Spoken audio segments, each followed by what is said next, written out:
You think God is distant. Distance like a king on a throne light years away, watching from afar, judging, maybe disappointed, maybe indifferent. You pray, and it feels like shouting into space. You read the Bible, and the words stay on the page. No fire, no closeness.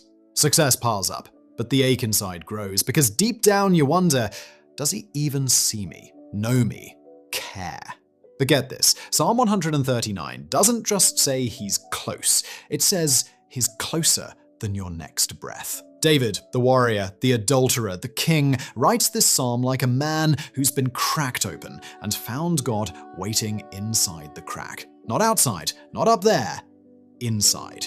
You think closeness with God is for super spiritual people? Nah, Psalm 139 is for the exhausted, the doubting, the running. It's the biblical kill shot to the lie that God is far. Verse 1-6, He knows you completely. O Lord, you have searched me and known me. You know when I sit down and when I rise up. You discern my thoughts from afar. Before you speak, He knows. Before you decide, He sees the motive. You hide nothing because nothing can be hidden. Therefore, no performance needed, no mask required. He already knows the worst parts, and He stays. That's intimacy, not distance. You feel exposed? Good, because exposure to Him isn't shame, it's safety. He knows your Netflix binges, your angry texts, your secret doubts, your porn history, your jealousy, your burnout, and still, you hem me in, behind and before, and lay your hand upon me. Not a fist, not a gavel, a father's hand. Too wonderful. You don't earn that. You receive it. Verse 7-12. He's everywhere you go. Where can you run where He isn't already present? Not the highest high, not the lowest low, not Vegas, not the bottom of a bottle, not the darkest thought spiral at 3 a.m. He's there. Not watching like a cop, leading, holding. Darkness isn't dark to Him. Your depression, not hidden. Your shame, illuminated. And He stays. Therefore, the places you feel most alone are often the places He's most present. Verse 13-16. He formed you intentionally, knitted, not rushed, not mass-produced. Every cell, every quirk, every weakness, every strength. He saw your unformed days and called the story good. You hate your body, your personality, your past? He formed it, saw it, named it wonderful. Self-rejection is rejecting His craftsmanship. You don't have to fix yourself to be close to Him. You already are. Verse 17-18. His thoughts about you outnumber the sand. You wake up anxious. He wakes up delighted. Not because you earned it, because you're His. Nearness isn't a feeling, it's a fact. Verse 23-24. Search me, O God. Not hide me, not excuse me, search me, because nearness grows where honesty lives. You want God closer? Stop running, stop performing, invite the search. He already knows, now let Him heal. Tactical ways to live this truth. Breathe prayer. Inhale, you know me. Exhale, you're here. Darkness check-in. Read, even the darkness is not dark to you. Mirror truth. Say, fearfully and wonderfully made. Search me prayer before sleep. Confess. Receive grace. Sand count moments. When forgotten, remember, His thoughts outnumber grains.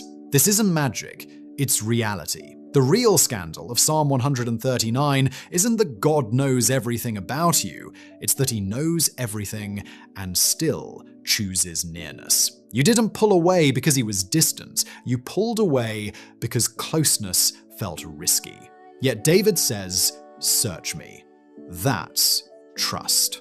In a world of noise, metrics, opinions, God isn't scrolling past your life. He's staying with it, studying it, savoring it. Not because you're impressive, because you're His. Being fully known is terrifying until you realize you're fully loved. Then it becomes rest. You stop curating, stop hiding, stop explaining yourself to heaven. You don't pray louder, you breathe deeper. Some of you don't need another sermon. You need permission to stop striving. Psalm 139 doesn't end with answers, it ends with surrender. Lead me, not fix me, not prove yourself. Lead me. God isn't waiting for you to improve, He's waiting for you to notice. Notice the breath, notice the stillness. Nearness doesn't shout, it stays. But here's the part most of us skip. We hear, he stays, and we nod. Then Monday hits, and the staying feels like silence again. What if the silence isn't absence? What if it's invitation? What if God's nearness is so constant it's become background noise to your soul? You scroll past verses like wallpaper, you pray autopilot prayers, you sing songs you don't believe for yourself, because believing he's here feels too good to be true. Too risky. If he's really that close, why does the ache still echo? Listen, the ache isn't proof he's gone. The ache is proof you're human. And humans feel distance even when it's not there, like a child hiding under blankets thinking mum left the room when she's right beside the bed the whole time. So let's name the real resistance. Why do we keep God at arm's length even when Psalm 139 screams he's already inside? Because closeness means vulnerability, and vulnerability feels like danger. You've been burned before. People left when they saw the real you. Friends ghosted, family judged, church smiled while you bled inside. So you learned. Hide the mess, perform the piece, curate the version that's blessed. But God, he doesn't leave when the mask cracks. He leans in closer. Imagine this. The one person who knows every ugly corner of your heart is the only one who has never once flinched. Not once. What would change if you let that sink in right now? Your late-night Google searches, the rage you swallow, the comparison that poisons your feed, the "I'm fine" you text when you're shattering, the times you whispered, "I quit" to heaven. He heard, he saw, and instead of walking out, he whispered your name again and again. That's not a distant king, that's a lover who won't let go. Now picture your life reframed. Every ordinary moment suddenly holy because he's in it. The coffee you sip alone, he's tasting the warmth with you. The commute where tears blur the road, he's riding shotgun, hand on yours. The shower where you cry it out, he's under the water too, not judging the sobs, holding the broken pieces. The laundry pile, the unanswered emails, the kids' meltdown, the quiet apartment at midnight. None of it is mundane anymore. It's all soaked in presence. Stop for a second. Right where you are, feel your heartbeat. That's not random rhythm.